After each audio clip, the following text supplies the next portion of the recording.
नमस्कार दोस्तों, मैं हूं सिद्धांत। ओलंपिक स्टडी में आपका बहुत बहुत स्वागत है। कैसे आप सभी लोग। दोस्तों, आज क्लास 2 है जिसमें हम लोग ग्राम विकास भारतीय संदर्भ में ये टॉपिक पढ़ रहे हैं। क्लास 1 आपका ऑलरेडी एप्लीकेशन पे दिया जा चुका है। जो भी छात्र नए हैं मैं आपको बता दूं, लेखपाल की कंप्लीट क्लासेस आपको 1 दिसंबर से प्रोवाइड कराई जा रही है। एप्लीकेशन पर ओलंपिक स्टडी एप्लीकेशन पर इसको दिया जा रहा है। लिंक मैंने कमेंट बॉक्स में पिन कर दिया है।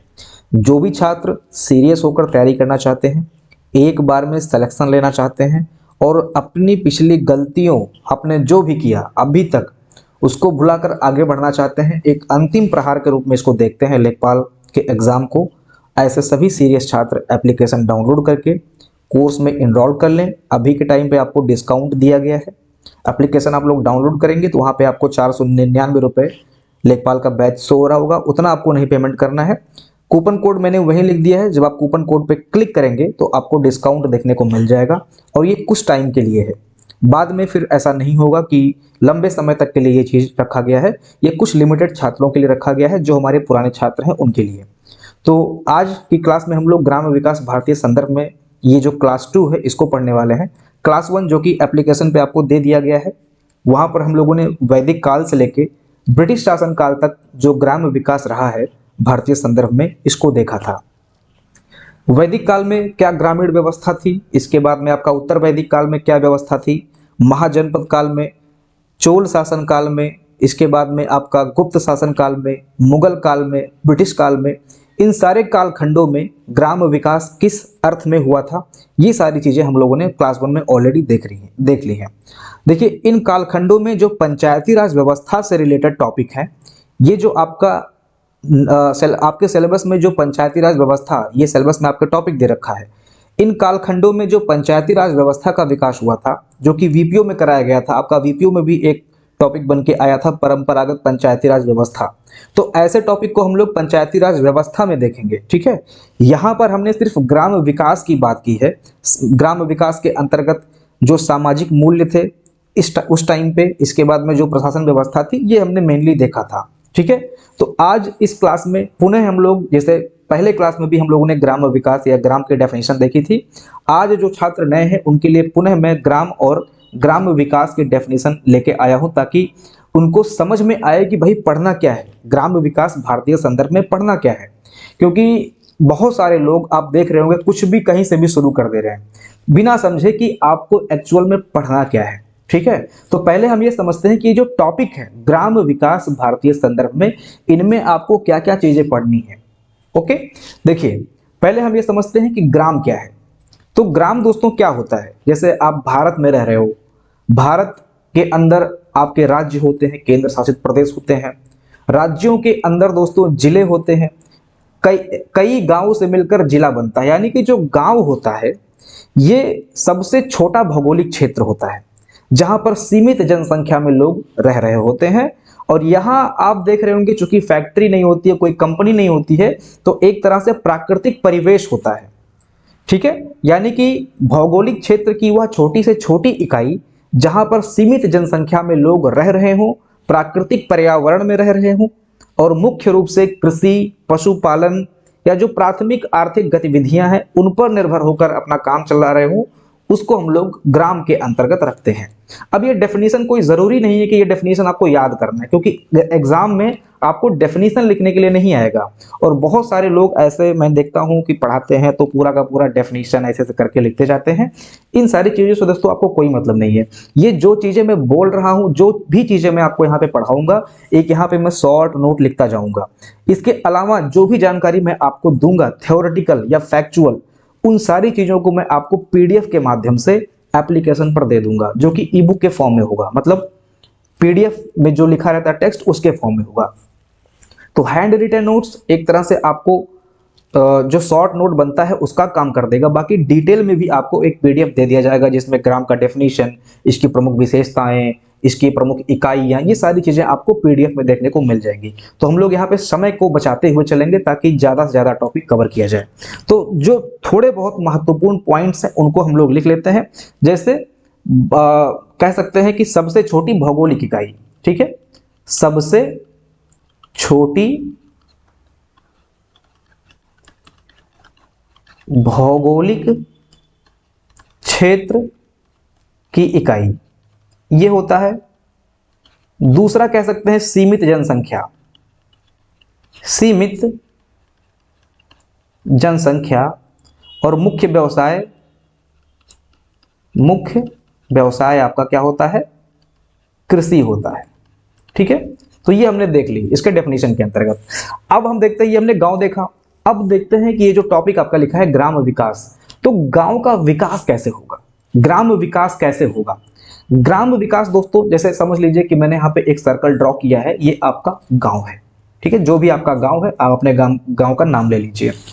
देखिए गांव में क्या होती है, शिक्षा व्यवस्था होती है, यानी कि लोगों को एजुकेट करना होता है। गांव में सड़कें अच्छी होनी चाहिए। ठीक है, एक रोज सभी लोगों के पास रोजगार होना चाहिए। जो कृषि व्यवस्था है गांव में वो ठीक ठाक होनी चाहिए। इसके बाद में सभी के पास मकान होने चाहिए। ये सारी चीजें क्या है, स्वास्थ्य व्यवस्था आपकी अच्छी होनी चाहिए गांव में।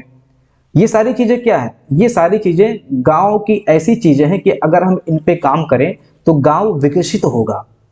ठीक, अगर हम सिर्फ एक चीज पे काम करें, जैसे मान लीजिए गांव है, गांव में सिर्फ हमने सड़क बढ़िया बना दिया, नंबर 1 की सड़क हर एक गांव में बन गई, जो कि आपका सीधे सीधे हाईवे या आपके जो आसपास की मेन सड़कें हैं, मेन लाइन सड़कें हैं, वहां से कनेक्ट होती हैं।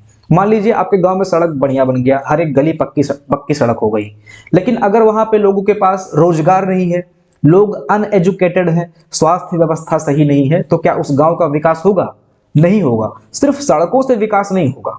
अगर लोगों के पास रहने के लिए बढ़िया मकान है लेकिन लोग अनएजुकेटेड हैं, सड़क अच्छा नहीं है, तो क्या उस गांव का विकास होगा, नहीं होगा। यानी कि अगर हम बात करें गांव के विकास की, तो जब समग्र विकास होगा, यानी कि ग्राम विकास का मतलब होता है शिक्षा अच्छी हो, सड़कें अच्छी हो, सभी के पास रोजगार हो, कृषि हो, सबके पास अच्छा मकान हो, स्वास्थ्य सुविधाएं बढ़िया हो।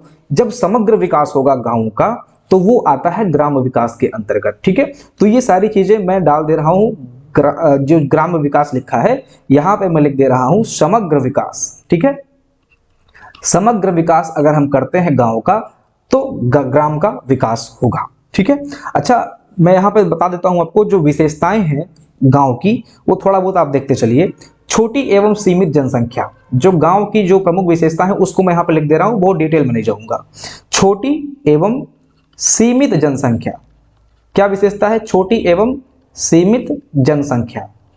गांव में क्या होता है, छोटी एवं सीमित जनसंख्या होती है, जिसको हम लोग उंगलियों पे काउंट कर लेते हैं कि भाई इतने घर हैं, इस घर में इतने इतने लोग रहते हैं। ठीक है, इसके बाद में सबसे बड़ी विशेषता गांव की क्या है, कृषि प्रधानता।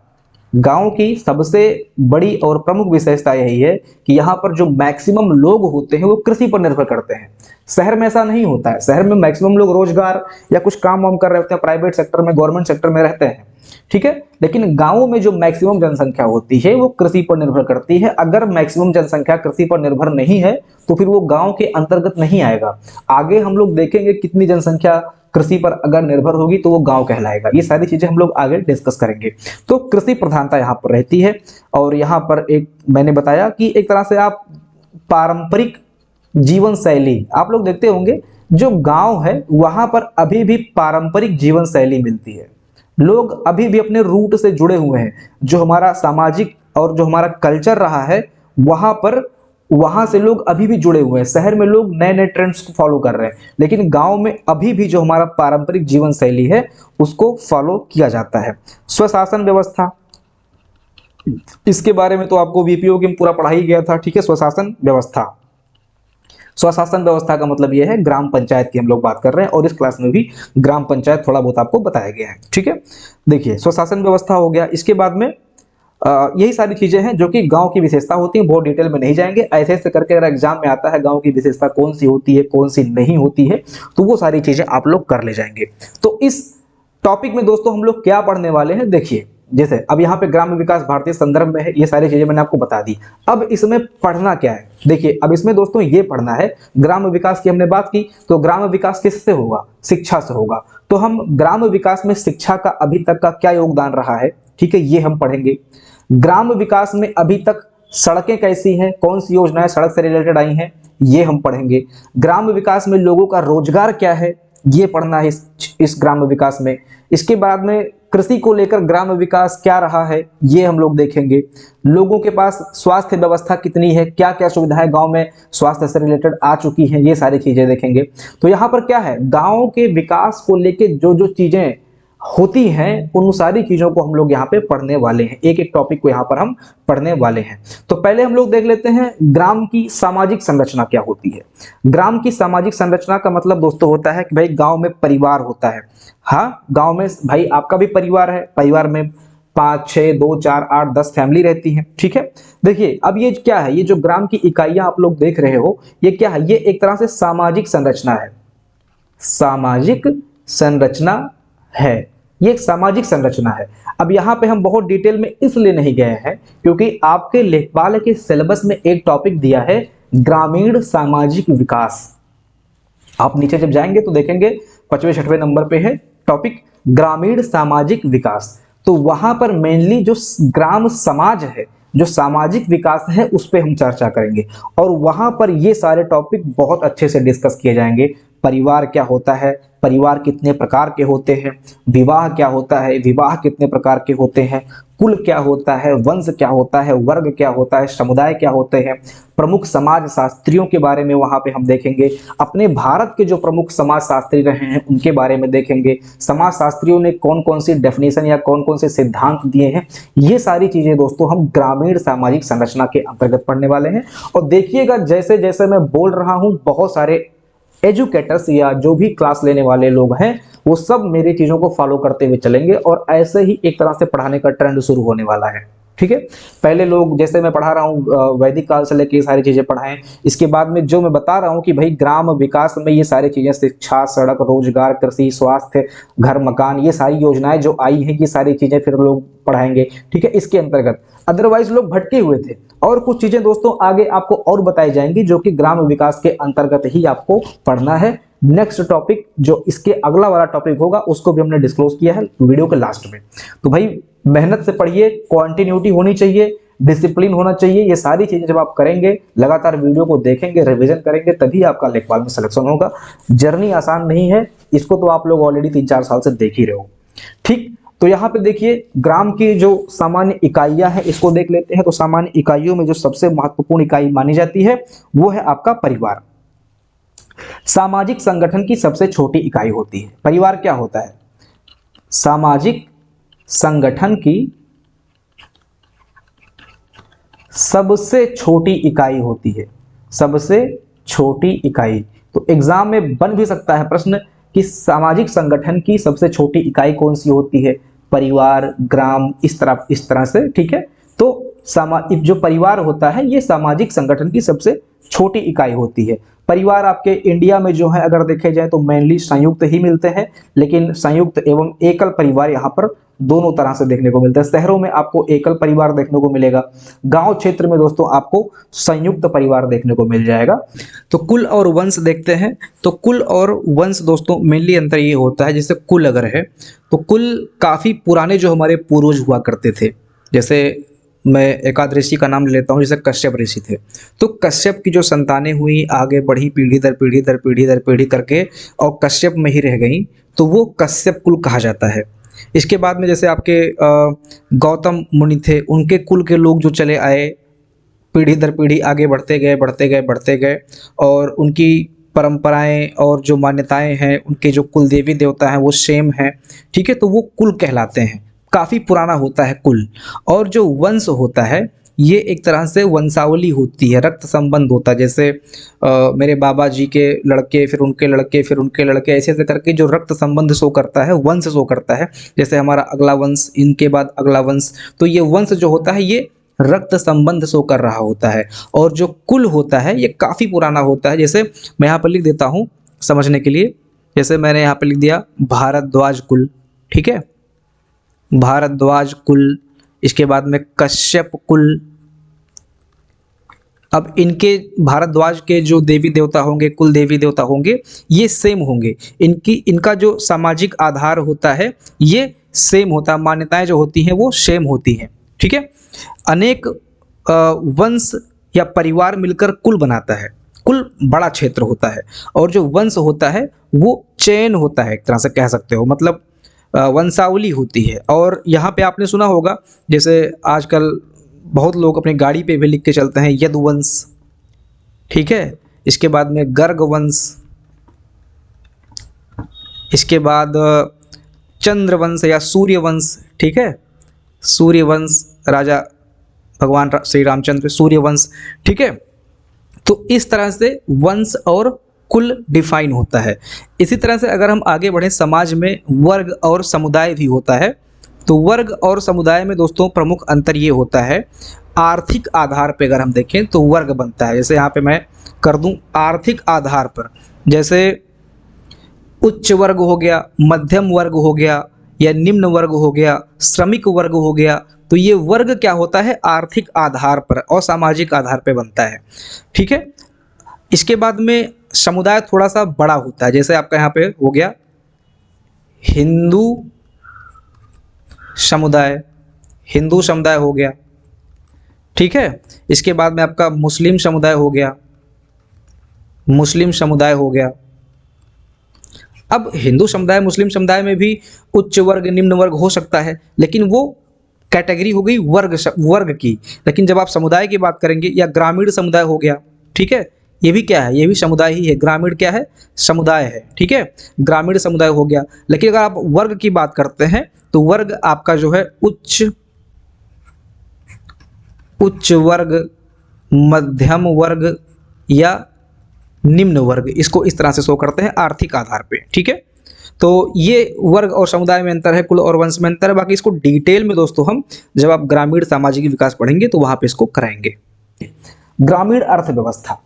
अब ग्रामीण अर्थव्यवस्था यानी कि एक तरह से कहते हैं जो ग्राम का विकास है, यही हम बात करने वाले हैं।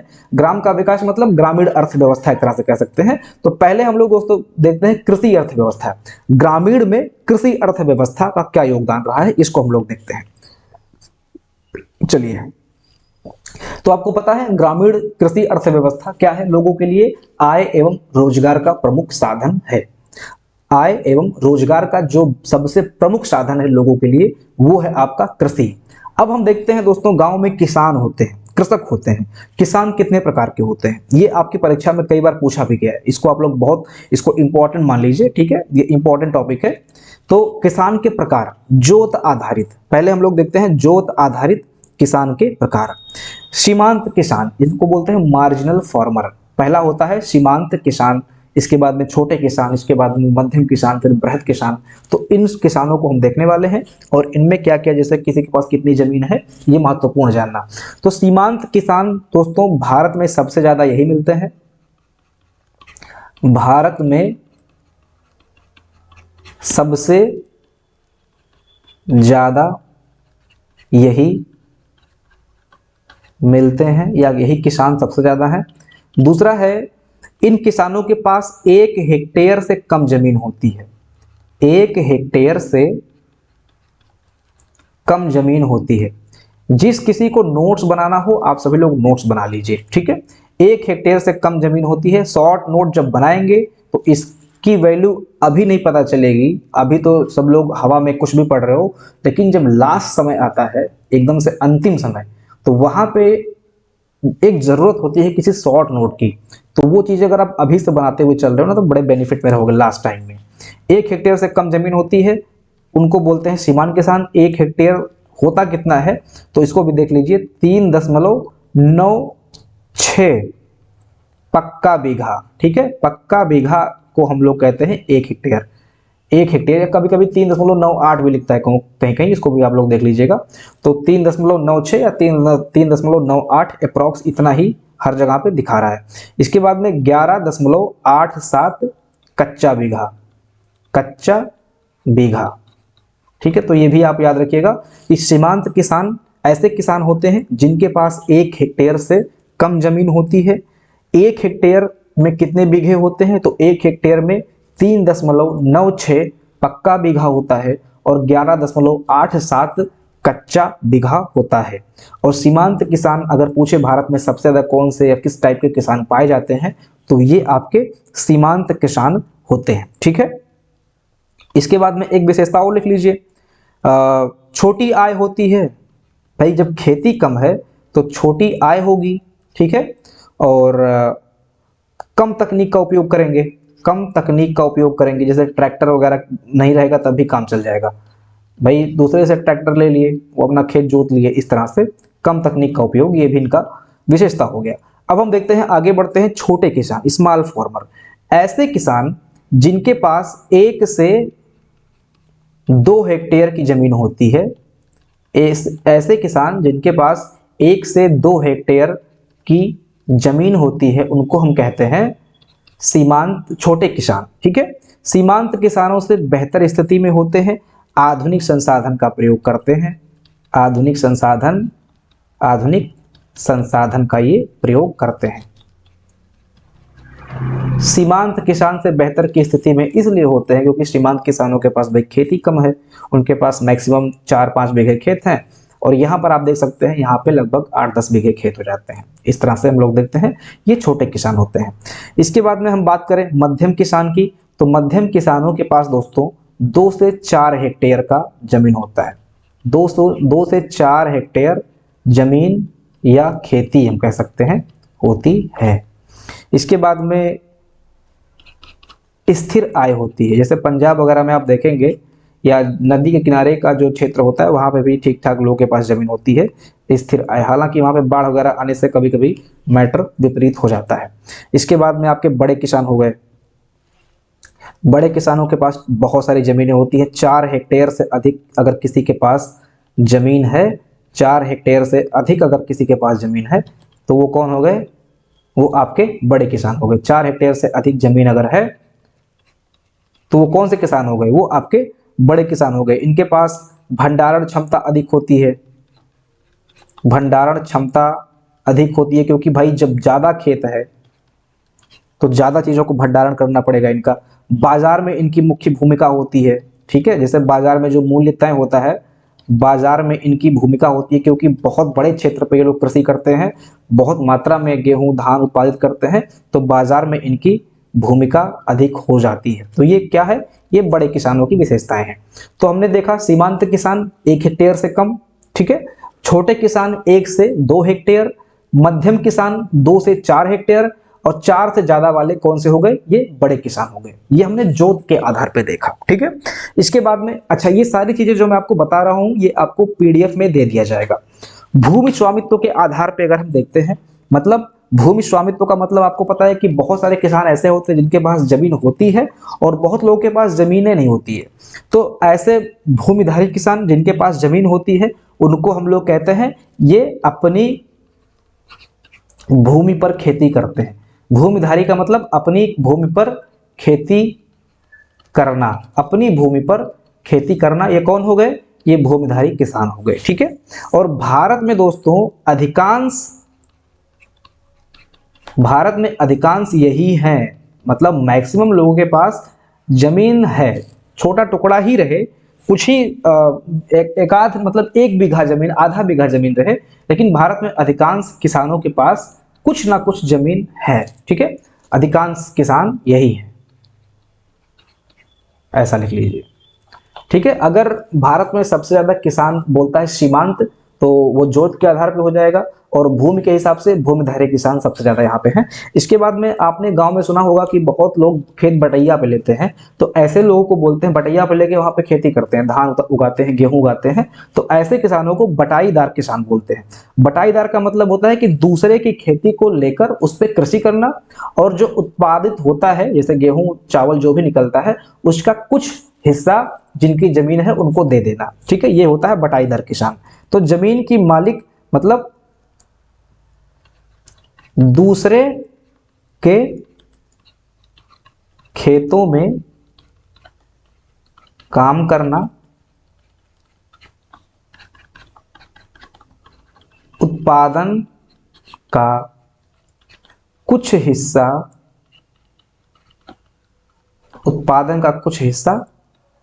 भूमि मालिक को देना, ये होते हैं दोस्तों आपके बटाईदार किसान, ठीक है। आगे ऐसे भी किसान होते हैं जो भूमिहीन किसान होते हैं, जिनके पास जमीन ही नहीं होती है। तो भूमिहीन के पास जमीन ही नहीं होती है और यहाँ पर ऐसा लिख लीजिए, जो जमीन नहीं होती है उनको तो पता ही होता है सभी को कि हाँ भाई जमीन नहीं है, तो वो कैसे भी करके मेहनत मजदूरी करके यहाँ वहां से कर लेंगे। एक होते हैं पट्टेदार किसान, इसको लिख लीजिए यहाँ पे, पट्टेदार किसान। पट्टेदार किसान, तो पट्टेदार किसान ऐसे होते हैं जो जमीन के बदले, जमीन जैसे ले लिया, जमीन, एक सेकंड पहले मैं आपको समझा देता हूं ताकि फिर लिखने में भी आसान रहे। देखिए पट्टेदार किसान ऐसे होते हैं जो दूसरे की खेती, दूसरे की जमीन पे खेती तो करते हैं, लेकिन उसके बदले वो उन्हें पैसा देते हैं, निश्चित रकम दे देते हैं। जैसे खेती है और वो खेती, वो किसी का खेत ले लिए, उसके बदले बोल दिए कि भाई मुझे 1 साल के लिए अपना ये खेत दे दो, मैं आपको 20,000 रुपए दे दे रहा हूँ, ठीक है। तो 20,000 रुपए सालाना, एक तरह से जो खेत का मालिक है उसको 20,000 रुपए सालाना वो देते हैं, और उस जमीन पर वो खेती करते हैं। अब खेती वो करते हैं नहीं करते हैं, कौन सी फसल उगाते हैं नहीं उगाते हैं, लॉस में है प्रॉफिट में, ये उनका मैटर है। जमीन के मालिक को सिर्फ पैसे से मतलब है, वो 20,000 रुपए या 10,000 रुपए जितने पे तय होता है वो उतना ले लेता है। इसको बोलते हैं पट्टेदार किसान। तो निश्चित किराए पर भूमि लेना, इसको कह सकते हैं निश्चित किराए पर भूमि लेना, मतलब वो लोग किराया देते हैं, निश्चित किराए पर भूमि लेना, ऐसे को बोलते हैं पट्टेदार किसान।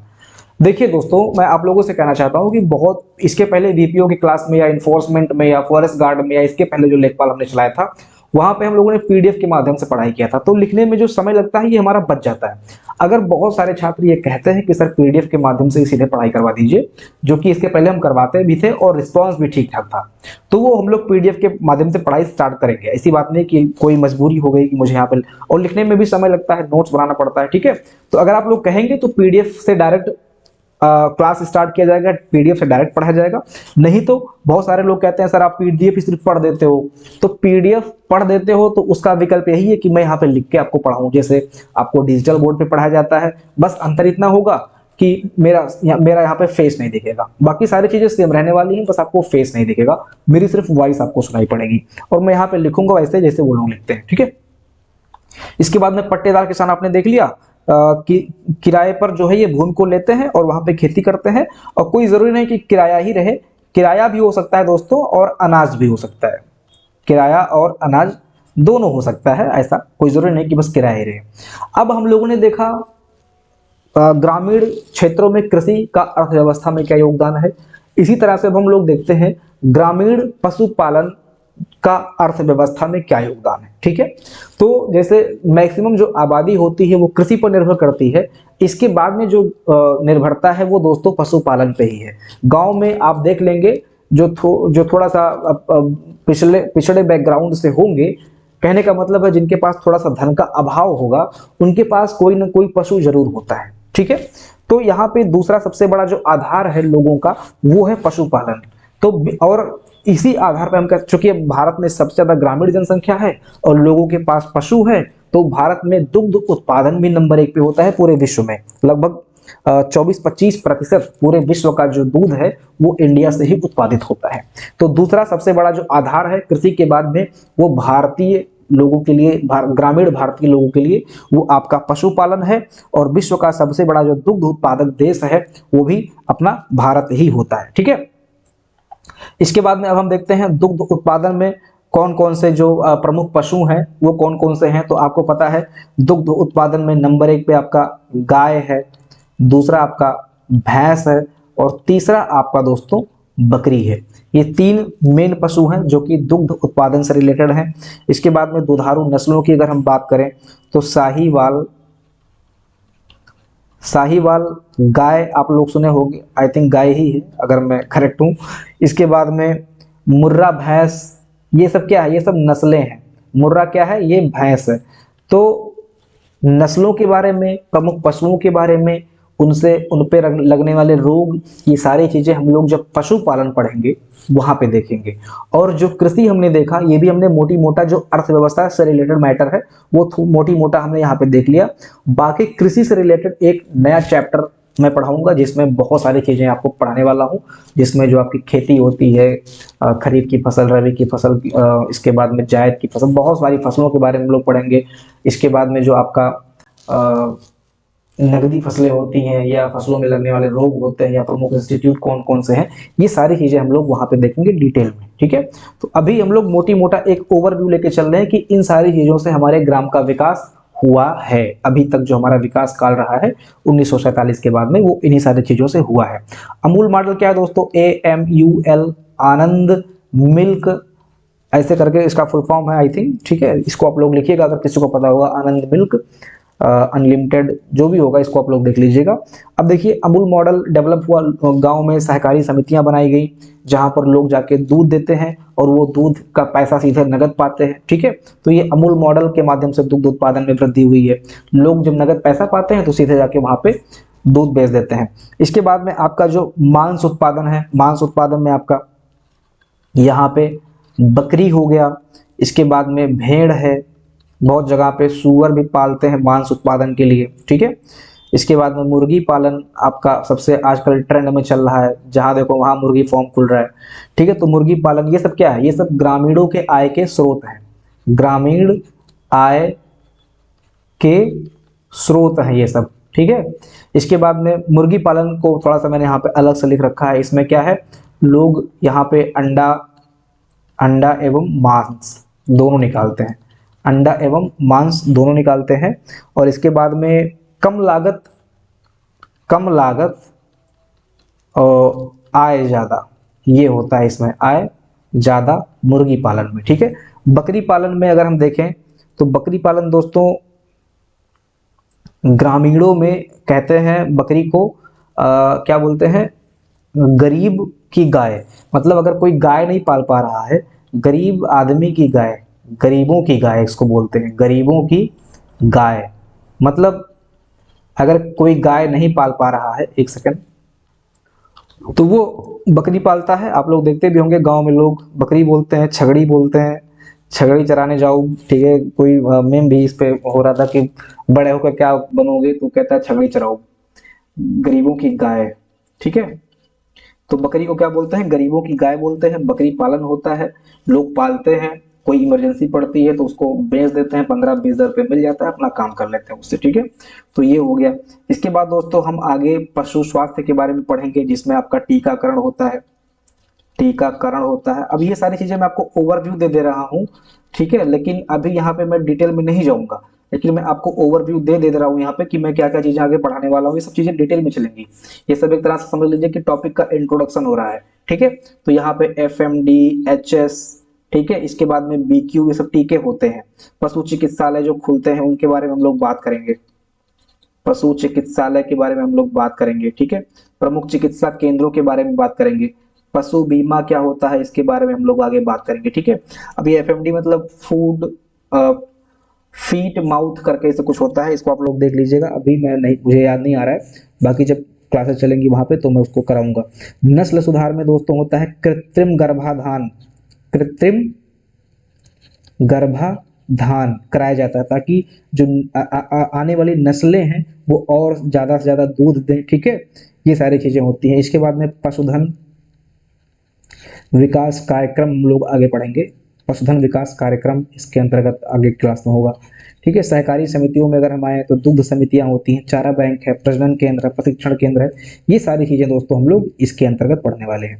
अब देखिए जो ग्रामीण सहकारी समितियां हैं, इनका भी ग्रामीण अर्थव्यवस्था के योगदान में कुछ ना कुछ योगदान रहा है, ग्रामीण अर्थव्यवस्था के विकास में कुछ योगदान रहा है, इसको देख लेते हैं।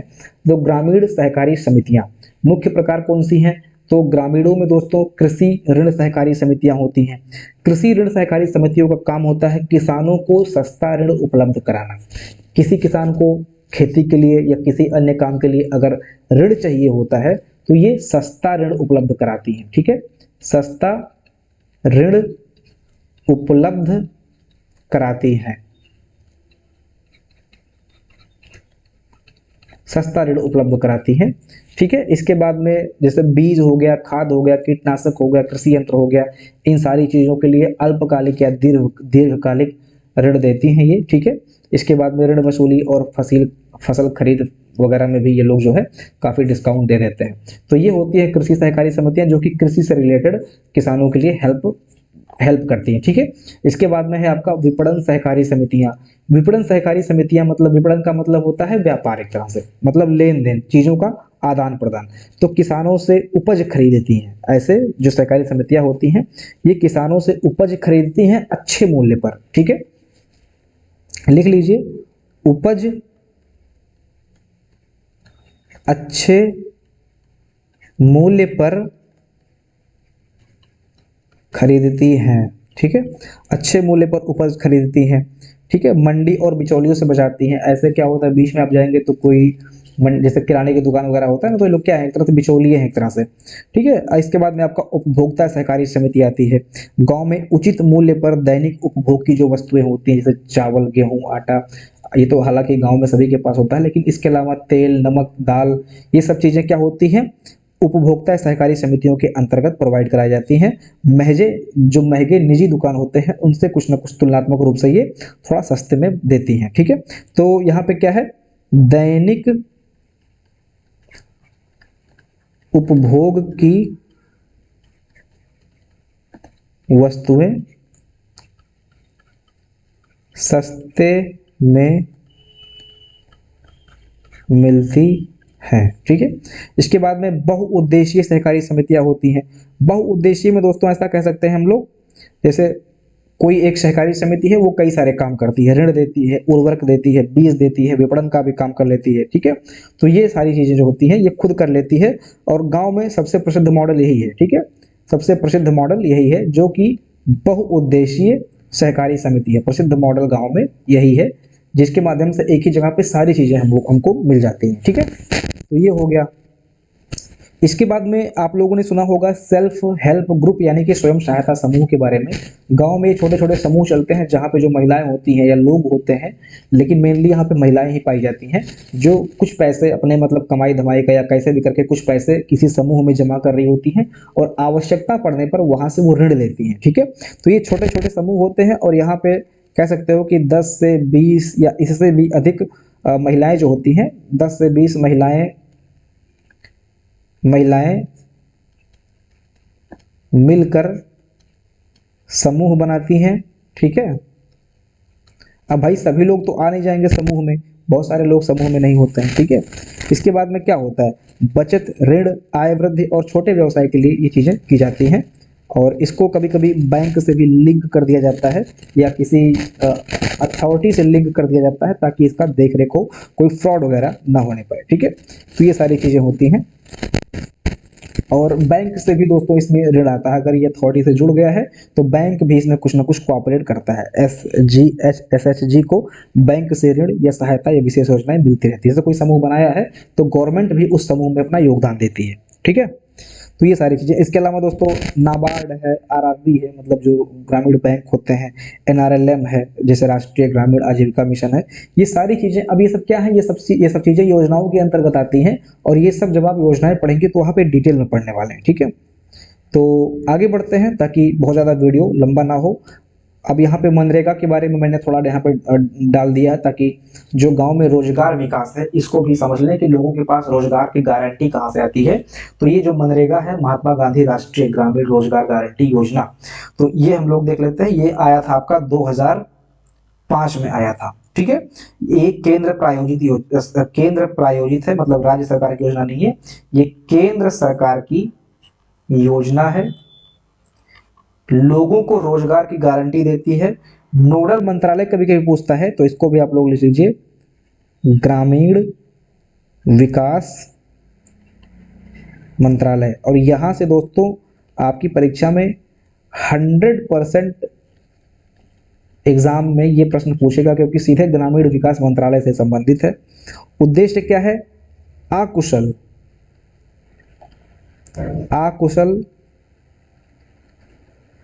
श्रमिक को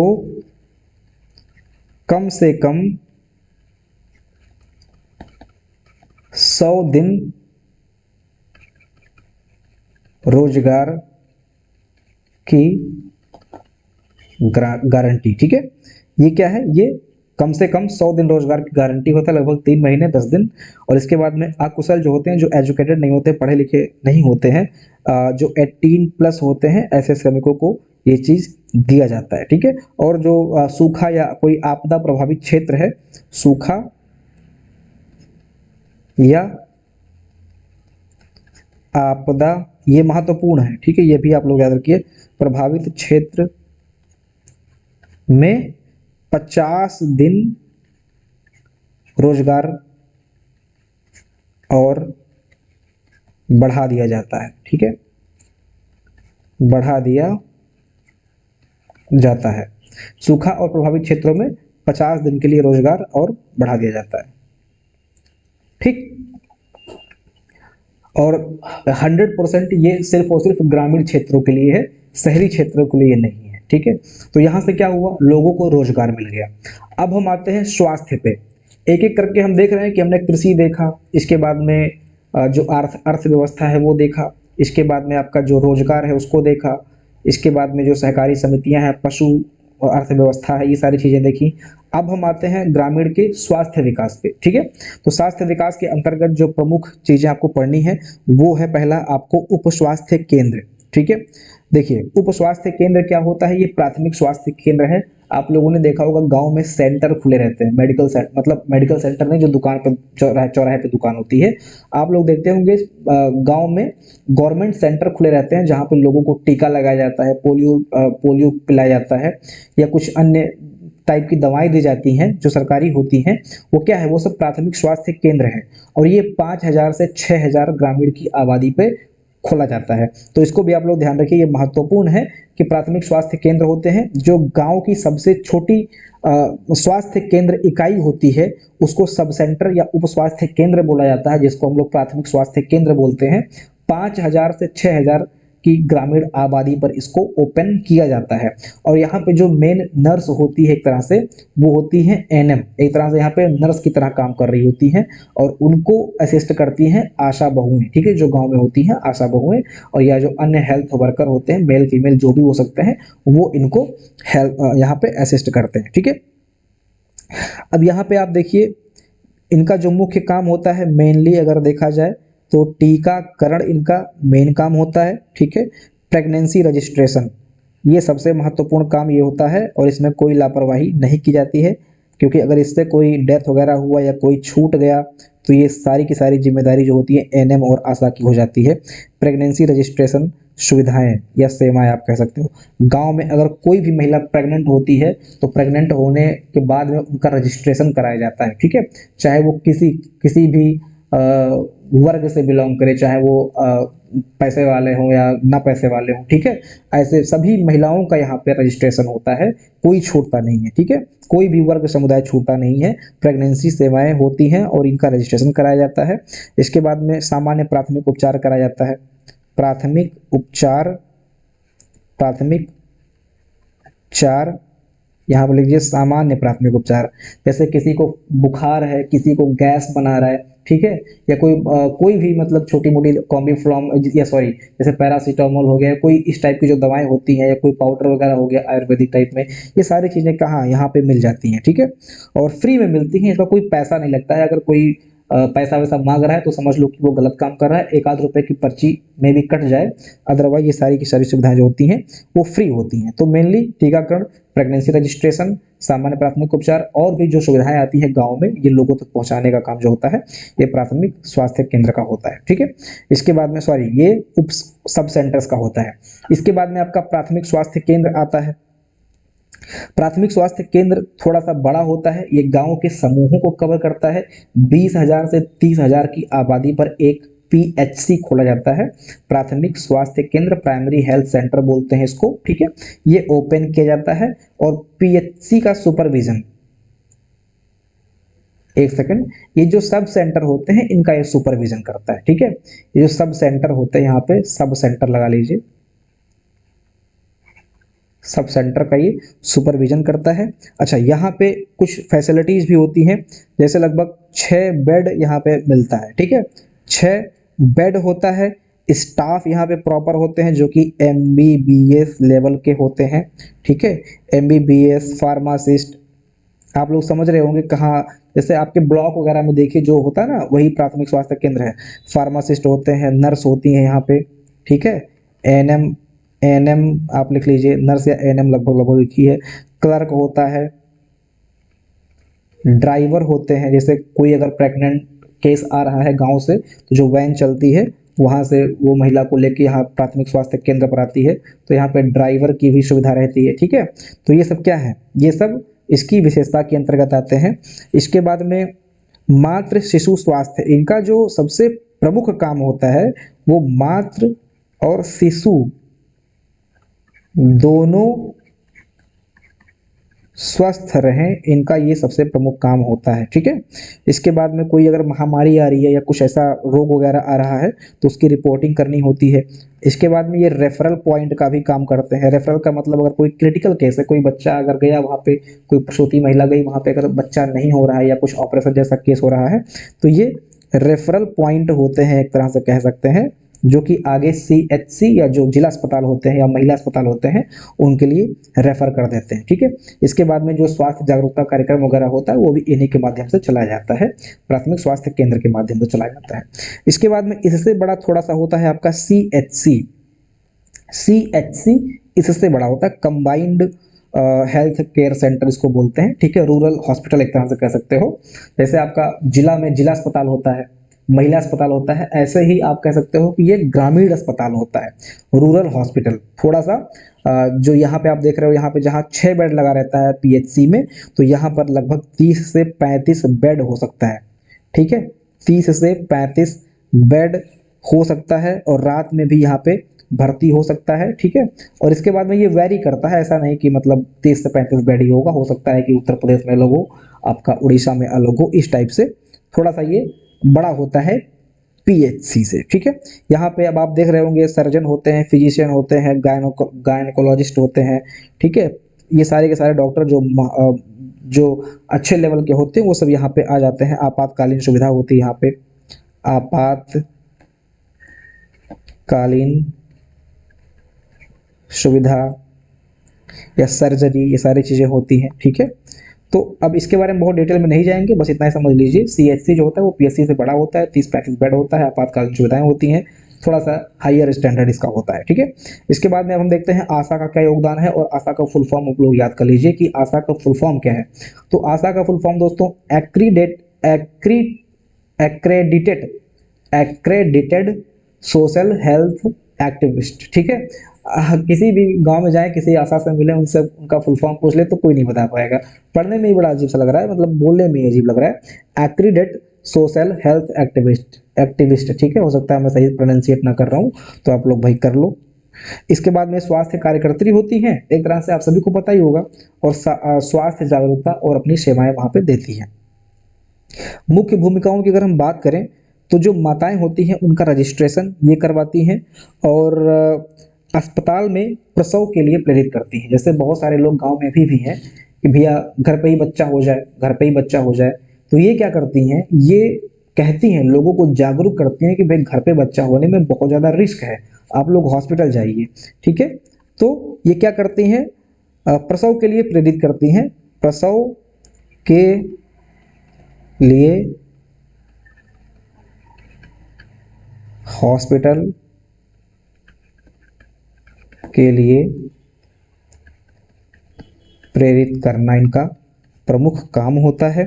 टीकाकरण शिविर, जैसे गांव में देखते होंगे टीकाकरण होता है, तो टीकाकरण जो शिविर लगता है वो इनके देखरेख में होता है, वहाँ पे ये होती हैं, वहाँ पे उपस्थित होती हैं। स्वास्थ्य रिकॉर्ड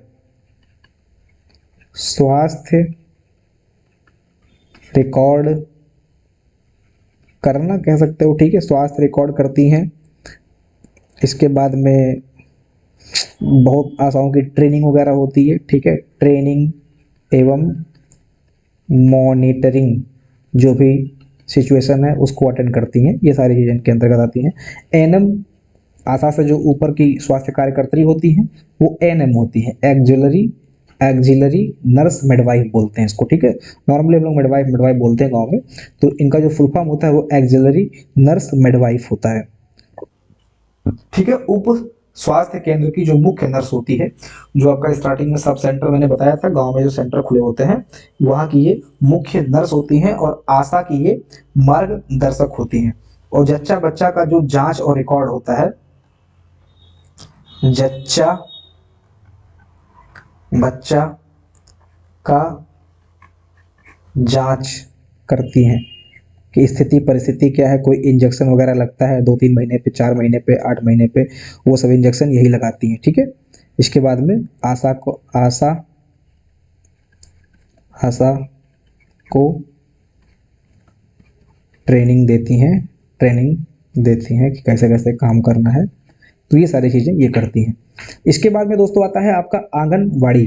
तो आंगनवाड़ी जो होती है ये स्वास्थ्य और शिक्षा दोनों के बीच में लिंक्ड होती है, ठीक है। स्वास्थ्य और शिक्षा दोनों के बीच में लिंक्ड होती हैं। एक संस्था है ICDS, इसका आप लोग याद रखिए, फुल फॉर्म भी याद रखिए, और ये कब से स्टार्ट हुआ इसको भी याद रखिए। ICDS जो कि इंटीग्रेटेड चाइल्ड डेवलपमेंट सर्विस, इसका फुल फॉर्म है इंटीग्रेटेड चाइल्ड डेवलपमेंट सर्विस। 2 अक्टूबर 1975 से ICDS को लागू किया गया था, और इसके अंतर्गत जो स्वास्थ्य की सबसे छोटी इकाई होती है वो आशा ही होती है, ठीक है। प्राइमरी कार्यकर्ता होती हैं स्वास्थ्य की, और ये मेनली जो बच्चे होते हैं। अच्छा, ये जो चाइल्ड आप देखो, स्वास्थ्य की नहीं कह सकते हो, जो मैंने बोला अभी ऊपर उसको ध्यान दीजिए। जो चाइल्ड डेवलपमेंट है यहाँ पे ध्यान दीजिए, जो चाइल्ड डेवलपमेंट है उससे रिलेटेड जो सबसे छोटी इकाई होती है वो आंगनवाड़ी होती है, ठीक है। मतलब बच्चों के विकास को लेके जो सबसे एक छोटी इकाई बनाई गई है, बच्चों के स्वास्थ्य शिक्षा के विकास को लेके जो सबसे छोटी इकाई बनाई गई है वो आंगनवाड़ी होती है, ठीक है। आंगनवाड़ी का जो प्रमुख काम है, ये 0 से 6 वर्ष तक के बच्चों, या 0 से 6 वर्ष तक के जो बच्चे होते हैं, और गर्भवती या स्तनपान कराने वाली जो महिलाएं होती हैं, या फिर जो किशोर होते हैं, उनके लिए जो पोषण चाहिए होता है, प्री स्कूल पोस्ट स्कूल के बाद में, ये सारी चीज़ें जो हैं ये आंगनवाड़ी कार्यकर्ता देखती हैं। अभी मैं इसको बताऊंगा इनका मुख्य काम क्या है। देखिए, आंगनवाड़ी आपको पता है कि इसमें भर्ती भी चल रही है, अगर आप लोग नहीं जानते तो मैं आपको बता दूं, आंगनवाड़ी वर्कर की भर्ती आई थिंक पहले आ चुकी थी। अभी जो आई है भर्ती ये आंगनवाड़ी हेल्पर की आई है, और उसी में वर्कर की भी वैकेंसी है, ऐसा नहीं कि सिर्फ हेल्पर की है। वर्कर और हेल्पर दोनों की वैकेंसी अभी चल रही है। अगर आपके जिले में, आपके तहसील में, ब्लॉक में ये है अभी वैकेंसी, आप लोग चेक करेंगे जब, तो वहाँ पे ये वैकेंसी अभी भी रनिंग है, तो आप इसको भर भी सकते हो। तो आंगनवाड़ी वर्कर जो कि मेन होती हैं, इनको असिस्ट करने के लिए एक हेल्पर रखा होता है, और इन दोनों से बड़े एक सुपरवाइजर का पद होता है, ठीक है, जो ब्लॉक लेवल पर होता है, और कम से कम 20 से 25 आंगनवाड़ी सुपरवाइजर के अंतर्गत काम करती हैं। तो ये आंगनवाड़ी का जो कर्मचारी संरचना है, ये मैंने आपको बताया कि वर्कर, हेल्पर, इसके बाद में सुपरवाइजर, ठीक है। यहाँ पे महिलाओं को प्रायोरिटी मिलती है, जैसे विधवा महिलाएं हो गई या कुछ अन्य कोई है, उसको आप लोग देखेंगे तो वहाँ पे आप लोग इसको फॉर्म फिल कर दीजिए, अगर कोई अभी तक नहीं भरा है तो। मेन काम इनका क्या होता है? मेन काम इनका होता है दोस्तों, जैसे जो बच्चे हैं, जो 0 से 6 साल के बच्चे हैं, उनकी देख रेख से संबंधित जो चीज़ें हो सकती हैं वो ये बताती हैं। इसके बाद में गर्भवती, जैसे बच्चा हो गया किसी महिला को, तो उनको कुछ पोषण मिलता है, जैसे दलिया हो गया या कुछ अन्य जो पोषक तत्व मिलते हैं गवर्नमेंट की तरफ से, वो यही वितरित करती हैं, ठीक है। जो किशोरियां होती हैं, पैड वगैरह हो गया, सैनिटरी पैड, या फिर और भी जो चीज़ें होती है किशोरियों से रिलेटेड, महिलाओं से रिलेटेड, वो भी यही देती हैं, ठीक है। और इसके बाद में जो 3 से 6 तक के बच्चे हैं, मतलब जो छोटे वाले बच्चे होते हैं, उनको कहीं ना कहीं ये पढ़ाती बढ़ाती भी हैं। अगर आप देखेंगे प्राइमरी स्कूल में तो आंगनवाड़ी भी पढ़ा रही होती हैं, तो वो भी ये करती हैं, ठीक है। तो इनका बहुत बड़ा योगदान होता है और बहुत बड़ी जिम्मेदारी होती है इनके ऊपर। तो ये सारी चीज़ें हो गई, ठीक है। तो हमने ये देखा स्वास्थ्य के बारे में। अब लिखूंगा बहुत टाइम लग जाएगा। जो PDF है वहाँ पे सारी चीज़ें दी गई हैं। अब इस क्लास में और क्या क्या इम्प्रोवाइज किया जाए, लिख के पढ़ाया जाए, या डायरेक्ट PDF के माध्यम से पढ़ाया जाए, या सिर्फ हेडिंग लिख के उसको बहुत अच्छे से समझा ही दिया जाए और PDF आपको एप्लीकेशन पे दे दिया जाए, ये सारी चीज़ें जो भी हो सकती हैं उसको आप लोग कमेंट सेक्शन में लिखिए, ठीक है। फिर इसको अगली क्लास में और हम लोग सुधारेंगे। तो ये जो स्वास्थ्य कार्यकर्ता है या जो स्वास्थ्य विकास है ग्राम से रिलेटेड, ये सारी चीज़ें हमने देख ली हैं। अब हम आते हैं ग्रामीण शिक्षा व्यवस्था। स्वास्थ्य देख लिया, कृषि देख लिया, पशुपालन देख लिया, इसके बाद में अर्थव्यवस्था देख लिया। इसके बाद में अब हम देखते हैं अर्थव्यवस्था में जो समूह वगैरह के बारे में हमने पढ़ा था, वो सारी चीज़ें हमने देख ली। अब हम आते हैं ग्रामीण शिक्षा व्यवस्था। कि ग्रामीण शिक्षा व्यवस्था कैसे काम करती है। तो ग्रामीण शिक्षा व्यवस्था प्राथमिक से लेकर माध्यमिक तक काम करती है, उच्च माध्यमिक तक काम करती है। पहले आता है आपका आंगनवाड़ी स्तर। तो अभी आपने देखा ऊपर भी मेडिकल वाले में भी आंगनवाड़ी आ गई थी और यहाँ पे भी अब आंगनवाड़ी आ जाती है। अब यहाँ पे आंगनवाड़ी स्वास्थ्य से जो चाइल्ड स्वास्थ्य से रिलेटेड था वहाँ वहाँ के लिए थी, और यहाँ पे आंगनवाड़ी आ जाती है पढ़ाने के लिए। ठीक है, तो यहाँ पे जो होता है ये 0 से 6 तक के जो बच्चे होते हैं, 0 से 6 वर्ष के जो बच्चे होते हैं, अब ये तो पढ़ेंगे नहीं। आप लोगों ने देखा होगा भाई आजकल यूट्यूब वगैरह पे भी ट्रेंड चल रहा है, एक टीचर है, फीमेल टीचर है, वो बच्चों को पढ़ाती हैं जो हायर थोड़ा सोसाइटी के बच्चे होते हैं, वो इंग्लिश मीडियम में जाते हैं, अच्छा खासा पैसा वहाँ पे खर्च करते हैं, तो उनको टीचर भी इंग्लिश वाली मैम मिलती है। तो आजकल देख रहे होंगे आप, एक गाना चल रहा है, आज मंगलवार है चूहे को बुखार है चूहा गया डॉक्टर के पास, है ना, ये वाला जो गाना आजकल ट्रेंड चल रहा है, वही वाला काम यहाँ पे आंगनबाड़ी का काम होता है। तो हमारे यहाँ जो सरकारी है, सरकारी व्यवस्था है वो यही है, आंगनबाड़ी है। ठीक है, और वहाँ पे जो सरकारी प्राइवेट व्यवस्था है वो आपका वहाँ पे वो चीज़ आप देख रहे होंगे। ठीक है, तो जो बच्चे छोटे वाले होते हैं उनको जो आवश्यक चीज़ें होती हैं वो प्रोवाइड करती हैं, प्लस इनको अगर कोई प्राइमरी विद्यालय में भेज रहा है 3-4 साल 5 साल तक के बच्चों को, मतलब 3-4 साल तो नहीं जाएगा लेकिन हाँ 4 साल से लोग भेजने लगते हैं, तो उनको भी एजुकेट करने का काम आंगनबाड़ियों का ही होता है।